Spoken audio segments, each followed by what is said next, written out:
मैं doctor Sumitra Meena, associate professor zoology. हमने thyroid के बारे में पढ़ा था। आज हम थायराइड ग्लैंड के कार्य के बारे में पढ़ेंगे। थायराइड ग्लैंड जो है थायरोक्सिन हार्मोन स्रावित करते हैं और थायरोक्सिन हार्मोन एक इम्पोर्टेंट हार्मोन है जो शरीर की विभिन्न जो क्रियाएं होती हैं उनको नियंत्रित करता है। जैसे हम देखें कि थायरोक्सिन जो है मेटाबॉलिज्म को प्रभावित करता है। प्रोटीन मेटाबॉलिज्म को भी थायराइड हार्मोन जो है बहुत अधिक प्रभावित करता है। T3 की हायर कंसंट्रेशन यदि हो तो ये प्रोटीन अपघटन को बढ़ा देता है और प्रोटीन अपघटन बढ़ने के फलस्वरूप नाइट्रोजन बेस्ड प्रोडक्ट्स जो है वो बढ़ जाते हैं।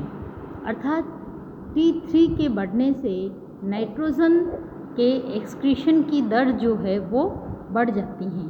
इसी प्रकार हम कार्बोहाइड्रेट मेटाबॉलिज्म को देखें तो हम देखते हैं कि कार्बोहाइड्रेट मेटाबॉलिज्म भी T3 से बहुत अधिक प्रभावित होता है। यदि T3 का सिक्रेशन ज़्यादा है तो हम देखते हैं कि आंत्र से ग्लूकोज के एब्जॉर्प्शन की जो दर है वो बहुत अधिक बढ़ जाती हैं। ग्लूकोज एब्जॉर्प्शन की दर बढ़ने से हाइपरग्लाइसेमिया अर्थात ब्लड में ग्लूकोज की सांद्रता बढ़ जाती हैं। इस प्रकार यदि हम देखें तो हम देखते हैं कि T3 की हायर कंसंट्रेशन से नाइट्रोजन का जो एक्सक्रीशन है वो बढ़ जाता है।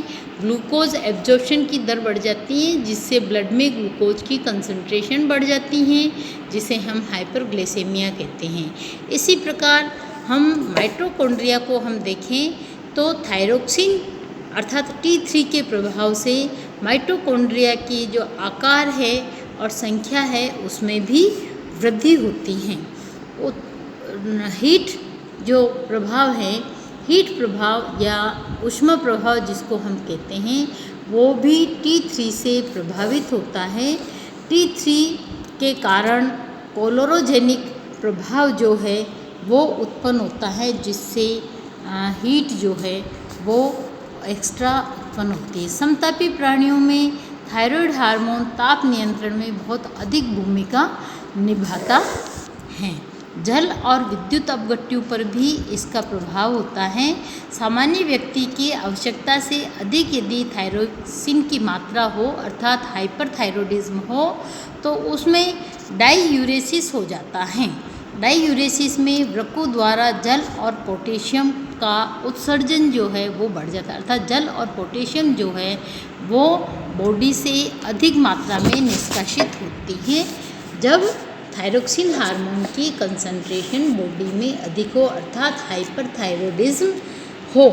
इसी प्रकार थायराइड की हाइपर एक्टिविटी के कारण भी बॉडी में विटामिन्स की कमी हो जाती है। वृद्धि पर भी थायरोक्सिन हार्मोन बहुत अधिक प्रभाव डालता है। पिट्यूटरी से स्रावित ग्रोथ हार्मोन जिसको हम सोमेटोट्रोफिक हार्मोन STH भी कहते हैं, ये पूर्ण रूप से अपना प्रभाव थायरोक्सिन की उपस्थिति में ही दिखा पाता है। अर्थात यदि थायरोक्सिन की कमी या अधिकता है तो ग्रोथ हार्मोन अपना प्रभाव जो है उसी हिसाब से दिखाएगा। अर्थात थायरोक्सिन के एक संतुलित बैलेंस में यदि थायरोक्सिन स्रावित होता है तो ही ग्रोथ हार्मोन या STH सोमेटोट्रोफिक हार्मोन जो है अपना प्रभाव अच्छी तरह से दर्शा पाता है। इसी तरह से गैस्ट्रोइंटेस्टाइनल ट्रैक्ट पर भी इसका बहुत अधिक प्रभाव होता है। थायराइड के हाइपर सिक्रेशन के कारण डायरिया और कब्ज जो है वो हो जाती हैं। केंद्रीय तंत्रिका तंत्र पर भी इसका बहुत अधिक प्रभाव होता है। केंद्रीय तंत्रिका तंत्र पर थायराइड के हाइपर सिक्रेशन के कारण अति उत्सुकता जो है वो बढ़ जाती हैं।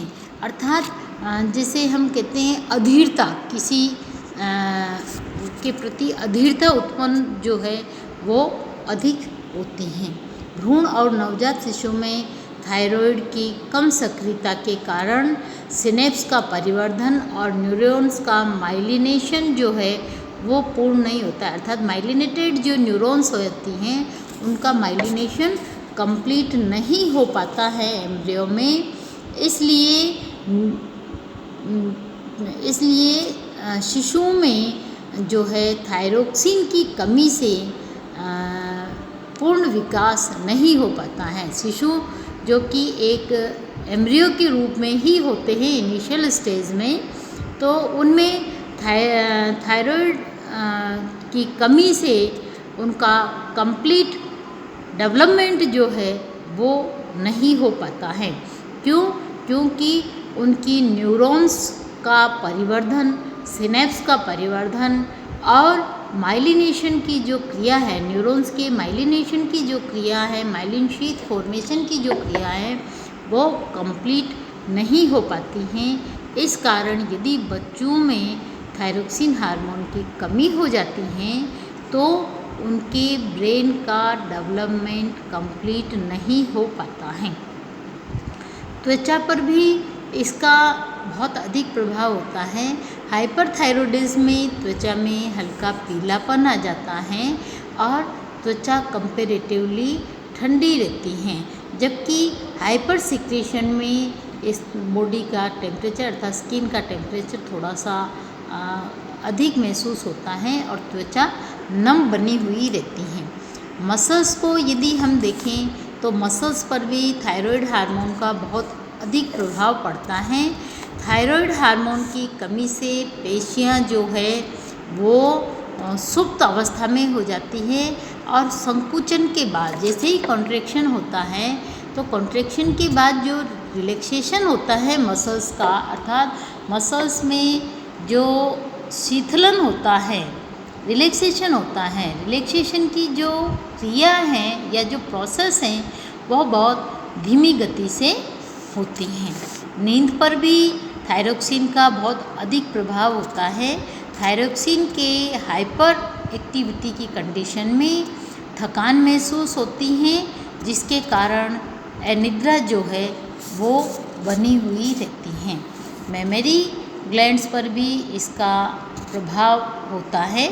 मेमोरी ग्लैंड्स पर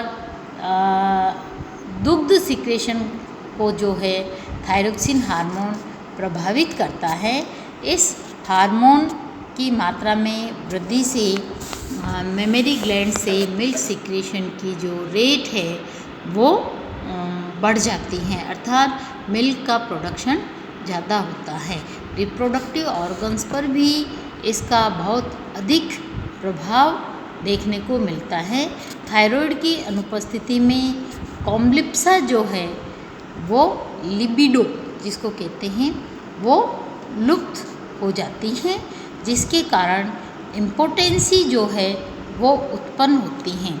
मादाओं में थायराइड की कमी से जो ओवेरियन साइकिल होता है वो ओवेरियन साइकिल भी प्रभावित होता है और ओवेरियन साइकिल इर्रेगुलर होने से जो मेंस्ट्रुअल पीरियड्स है, जो साइकिल है मेंस्ट्रुअल साइकिल, वो भी डिस्टर्ब हो जाता है। अन्य अंतःस्रावी ग्रंथियों पर भी थायराइड का बहुत अधिक प्रभाव पड़ता है। थायराइड का हाइपर सिक्रेशन या हाइपो सिक्रेशन जो है वो अन्य ग्रंथियों को भी प्रभावित करता है। जैसे पैंक्रियास जो है वो भी थायराइड से प्रभावित होता है। थायराइड की कमी से पैंक्रियास से इंसुलिन वगैरह का सिक्रेशन जो है वो प्रभावित होता है। कायांतरण पर भी थायराइड हार्मोन का बहुत अधिक प्रभाव होता है। यदि कायांतरण हो रहा होता है और उस दौरान थायरोक्सिन हार्मोन की कमी हो, अर्थात आयोडीन की कमी हो, तो कायांतरण रुक जाता है। कुछ एम्फीबियंस में नियोटेनी जो है हमें देखने को मिलती हैं।